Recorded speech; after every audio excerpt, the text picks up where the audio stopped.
Proverbe 29. L'homme qui mérite des reproches et qui se montre réfractaire sera brisé tout d'un coup, sans remède.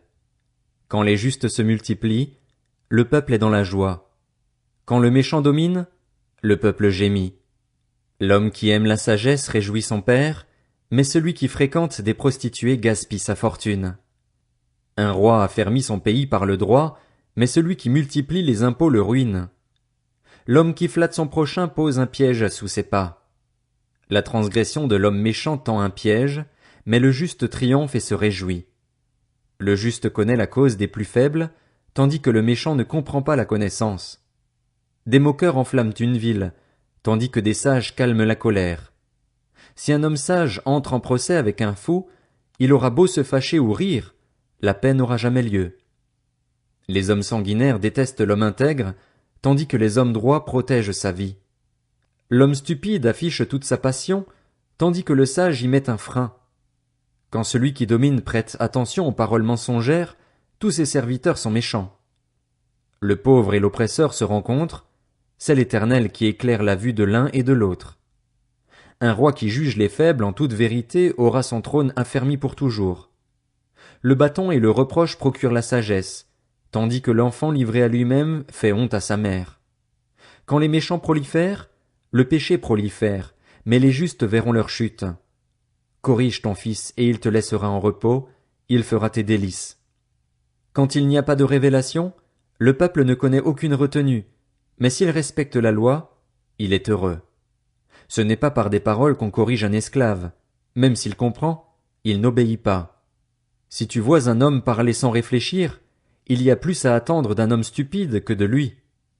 Si on gâte un esclave dès l'enfance, il finit par se prendre pour un fils. Le colérique pousse au conflit. L'homme plein de fureur commet beaucoup de transgressions.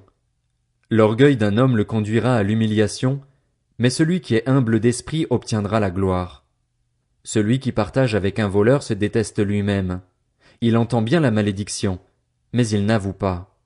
C'est un piège que de trembler devant les hommes, mais se confier en l'Éternel procure la sécurité. Beaucoup recherchent la faveur de celui qui domine, mais c'est l'Éternel qui rend justice à chacun.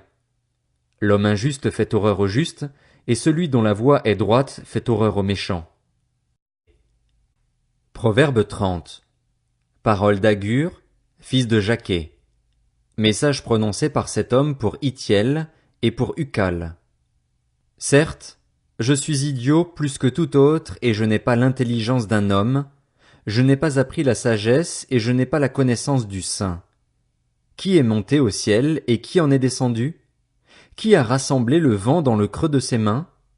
Qui a serré l'eau dans son manteau? Qui a fixé les limites de la terre? Quel est son nom et quel est le nom de son fils? Le sais-tu? Toute parole de Dieu est pure. Il est un bouclier pour ceux qui cherchent refuge en lui. N'ajoute rien à ces paroles. Il te reprendrait et tu apparaîtrais comme un menteur. Je te demande 2 choses. Ne me les refuse pas avant que je meure. Éloigne de moi la fausseté et le mensonge, et ne me donne ni pauvreté ni richesse, mais accorde-moi le pain qui m'est nécessaire. Sinon je risquerais, une fois rassasié, de te renier et de dire « Qui est l'Éternel ?» ou, après avoir tout perdu, de voler et de m'en prendre au nom de mon Dieu. Ne dénigre pas un serviteur auprès de son maître, de peur qu'il ne te maudisse et que tu n'aies à en subir les conséquences. Il existe une génération qui maudit son père et qui ne bénit pas sa mère.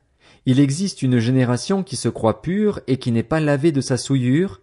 Il existe une génération aux yeux hautains et aux paupières insolentes. Il existe une génération dont les dents sont des épées et les mâchoires des couteaux pour dévorer les plus humbles sur la terre et les plus pauvres parmi les hommes. La sangsue a 2 filles. Donne, donne. 3 choses sont insatiables. 4 ne disent jamais assez. Le séjour des morts, la femme stérile, la terre qui n'est pas saturée d'eau, et le feu qui ne dit jamais assez. L'œil qui se moque d'un père et qui méprise l'obéissance envers une mère, les corbeaux de la rivière le crèveront et les petits de l'aigle le mangeront. Il y a 3 choses qui sont trop merveilleuses pour moi, même 4 que je ne parviens pas à connaître.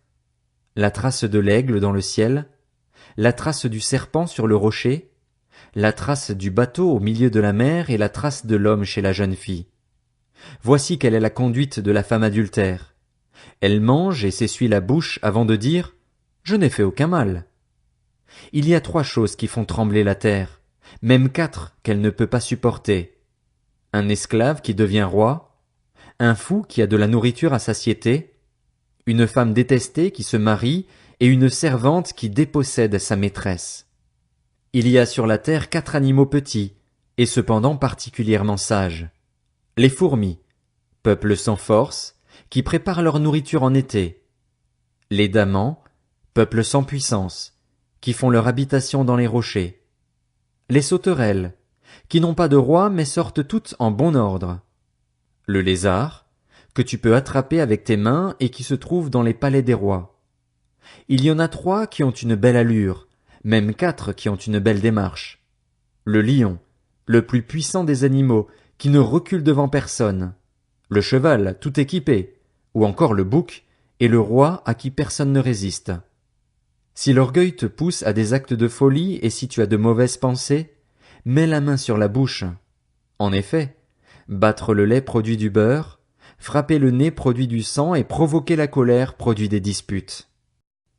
Proverbe 31. Parole du roi Lemuel. Message par lequel sa mère l'a instruit.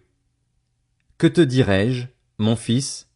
Que te dirai-je, fils de mon ventre? Que te dirai-je, fils de mes vœux? Ne livre pas ta force aux femmes, ni tes voix à celles qui causent la perte des rois. Ce n'est pas au roi, Lemuel, ce n'est pas au roi de boire du vin, ni au prince de rechercher des boissons fortes.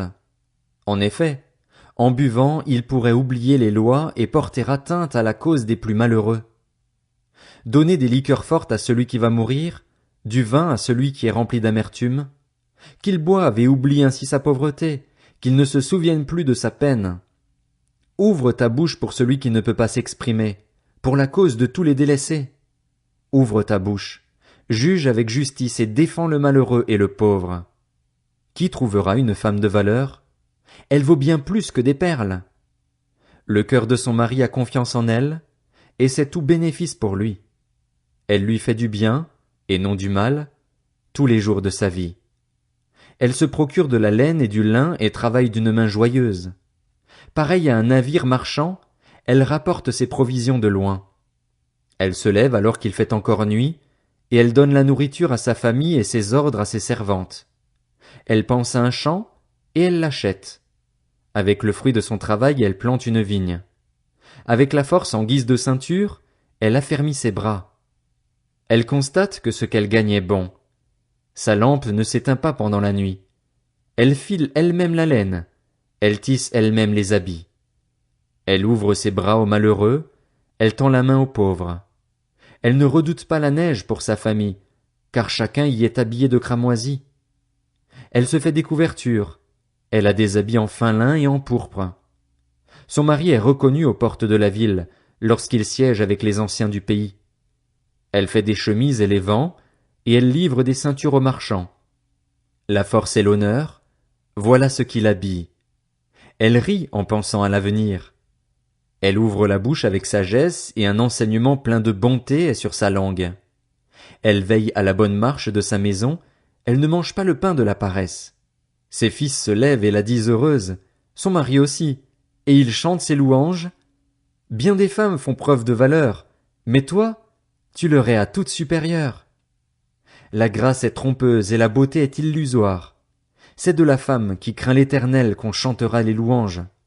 Donnez-lui du fruit de son travail et qu'aux portes de la ville ses œuvres fassent son éloge.